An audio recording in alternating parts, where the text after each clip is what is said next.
Odia Bible କୁଇଜ୍ର ବିଶେଷ କାର୍ଯ୍ୟକ୍ରମରେ ଆପଣ ପ୍ରତ୍ୟେକଙ୍କୁ ସ୍ୱାଗତ ଜଣାଏ। ଅତି ସୁନ୍ଦର ଭାବରେ ଆମମାନେ ପ୍ରଶ୍ନ ଉତ୍ତର ଦ୍ୱାରା ଆଦି ପୁସ୍ତକକୁ ଧ୍ୟାନ କରୁଅଛୁ। ଆପଣମାନେ ଅଂଶୀ ହେଉଛନ୍ତି, ନିଜର ସନ୍ତାନମାନଙ୍କୁ ଅଂଶୀ କରାଉଛନ୍ତି, ତେଣୁ ଧନ୍ୟବାଦ ଦେଉଛୁ।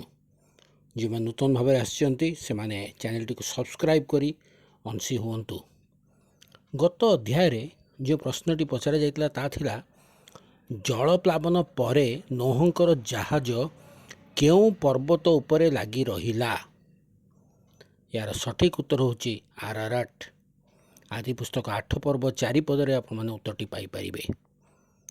ଏହି ଅଧ୍ୟାୟ ନିମନ୍ତେ ପ୍ରଶ୍ନଟି ହେଉଛି, ନୋହ କେତେ ବର୍ଷ ଜୀବିତ ଥିଲେ? ନୋହ କେତେ ବର୍ଷ ଜୀବିତ ଥିଲେ? ଏହି ପ୍ରଶ୍ନର ଉତ୍ତରଟିକୁ ଆପଣମାନେ ଆମମାନଙ୍କର ଏହି ଭିଡ଼ିଓର କମେଣ୍ଟ ବକ୍ସରେ ଯାଇ ଆମମାନଙ୍କୁ ଜଣାନ୍ତୁ। ଧନ୍ୟବାଦ।